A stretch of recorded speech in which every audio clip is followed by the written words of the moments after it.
All right, continuing our theoretical probability video here. All right, so we're talking about now just bags of anything. All right, bags of anything, really. This could be literally anything. All right, but it's typically a few things that are discernible, like marbles or candy. Could be a box of things. All right, it's a container of different kinds of things. What I want to do is find the probability of outcomes and multiply for and add for or. Don't forget about replacement. Okay, so probability with replacement. This is, by the way, is just a kind of a review of stuff we did in algebra. All right, so probability with replacement. There are 12 red, 20 green, and 10 yellow candies in the jar on my desk.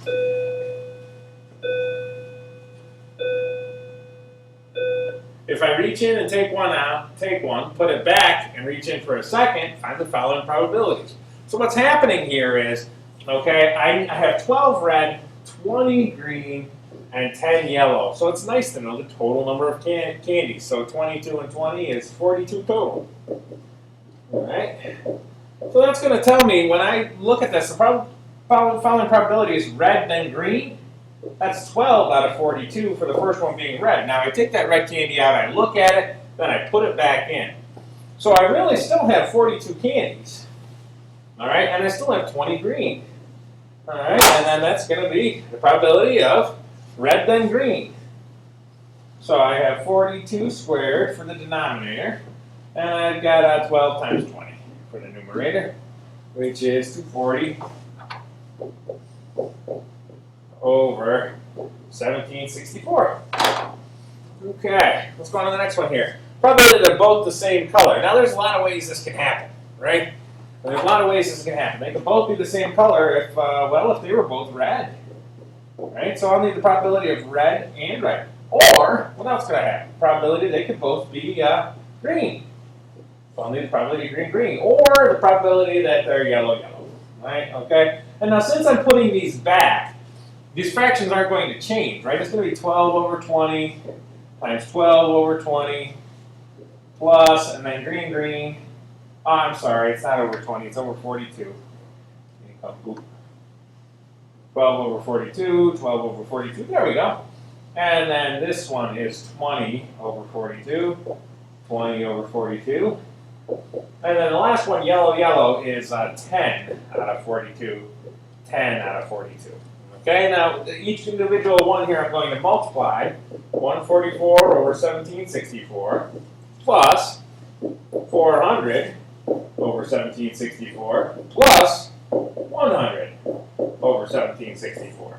Okay, when I add all those together, I get 644 over 1764. And if it asks you to reduce it, go ahead and reduce it. If it doesn't, just leave it. All right, so now the probability that I get no yellow.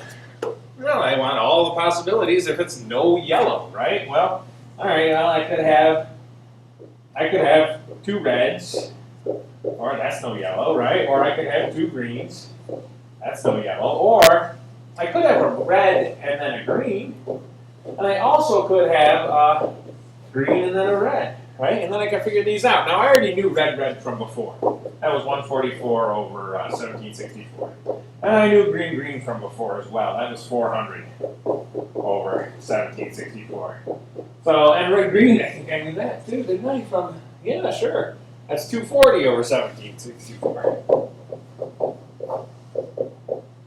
Then the probability of green red, well, that's just going to be, instead of being like 12 times 20, it's going to be 20 times 12. And since multiplication is commutative, that's equal. 1764. I'm going to add all those together. All right, and get my answer. All right, and that is going to be, let's get my calculator here. Not wanting to give me the calculator. There we go. Probably because it's telling me I should do it in my head. But 144 plus 400 plus 240 plus 240. All right, 1024.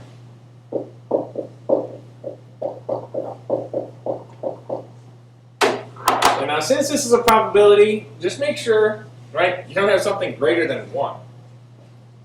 All right, you can't have a probability greater than 1, and you can't have a probability less than 0. So That's kind of a nice little, really kind of broad check to make sure you didn't do something wrong.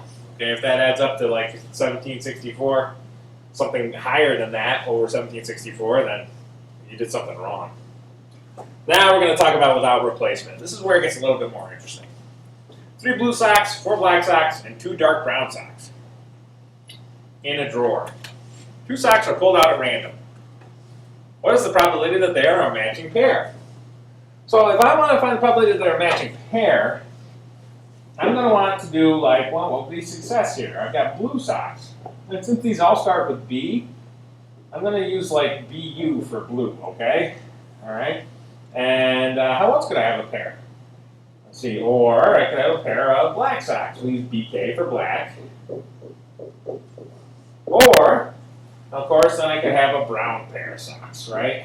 We'll do like BR for brown. There we go. Okay.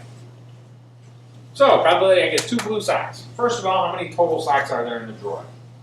3 plus 2 is 5, plus 4 is 9 total. That is 9 total socks.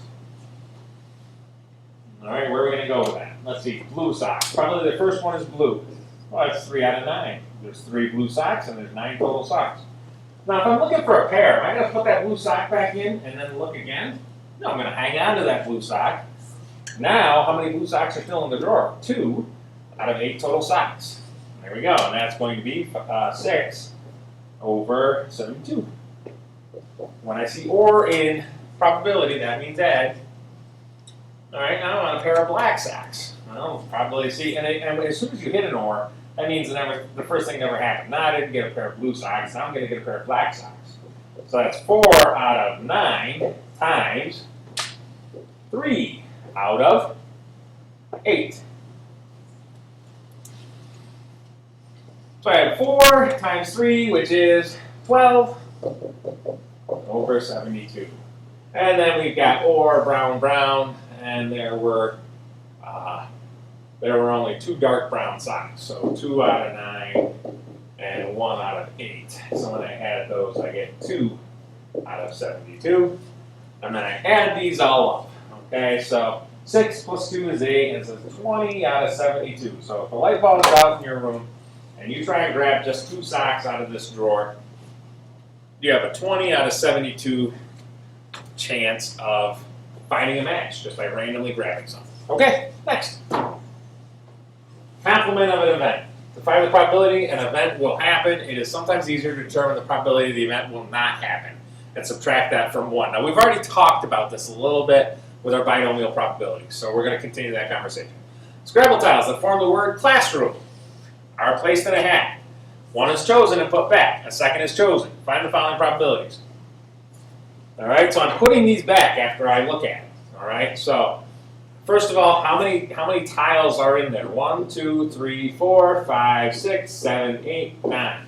So there's 9 total, right? So since I'm pulling out two tiles, I'm taking one out, looking at it, putting it back, mixing them up, taking out another one. Probability of 2 vowels. Well, there are 1, 2, 3 vowels. So it's 3 out of 9. I take one out. Let's say I got an O. Oh my God, there's an O. I put it back in, mix them up again. I could get that same O again. I still have 3 possible vowels out of 9 letters. So that's going to be 9 out of 81. Next, both S's. All right, well, probability I get an S is, let's see, both S's. The probability I get an S is 2. There's 2 S's out of 9, and 2 out of 9, which gives me 4 out of 81. All right, the probability of no S's. All right, well, the probability of no S's, well, no S's is going to be a little bit different here. This is not really going to be a complement. Let me cross that complement off because that's not what this is. Probability I get no S's. Well, let's look at it, right? How many choices do I have that are not S? 1, 2, 3, 4, 5, 6, 7. Right? So it's 7 ninths, because that first one can't be an S, times 7 ninths, which is 49/81. And as you can see, this is not the complement. I'm not sure what I was really thinking with that. But that's what it's going to be, 49/81. Okay? Yeah, that's not really a good complement question. All right, moving on. A bag has 4 blue slips of paper and 6 green slips. 3 slips are chosen, one at a time, and not replaced. Find the following probabilities. All right, probably all blue. All right, nothing's replaced here, right? So I have 4 blue and 6 green, so that's 10 total. So probably I get all blue, choosing 4 slips. Three slips are chosen. Sorry, 3 slips are chosen. One at a time and not replaced. Find the following probabilities. Probability that they're all blue. Okay, so I have 4 out of 10, and I'm not replacing this, right? So then that's going to be 3 out of 9, and then that's going to be 2 out of 8. All right, so you're going to be 720 at the bottom, and the top is 24. Well, probably did I get a green, a blue, and then a green. All right, a green, a blue, and then a green. 6 out of 10. I have a green slip out. So is that going to affect the number of blue slips? No, I still have 4 of those, but I only had 9 to choose from. And now I'm only going to have 8 left because I've taken out 1 green and 1 blue. So if I've taken out 1 green and 1 blue, how many green are left? 1 less than 6 is 5. So that's going to be 20 times 6 is 120 over 720. Okay. Now the probability that there are no blue. And again, this is not a complement. This is actually equal to green, green, green. Yeah. This is not the complement of all blue. All right. This is going to be the probability of green, green, green. I'll have to give you guys a good example of where a complement can be applied in class. All right. Green, green, green. Okay. So that's going to be 6 out of 10 times 5 out of 9 times 4 out of 8. All right, which gives me, the same thing, 120, no, yeah, 120 over 720. There we go. Okay, and you can reduce those if you like, all right? But if it doesn't tell you to, don't. It just gives you a chance to do something silly. All right, so yeah, we'll have some of these type questions, and I think I'll probably have some of the other theoretical probabilities from the last video where we have like the shaded area questions and the circle spinners. Okay? Good luck. Thanks.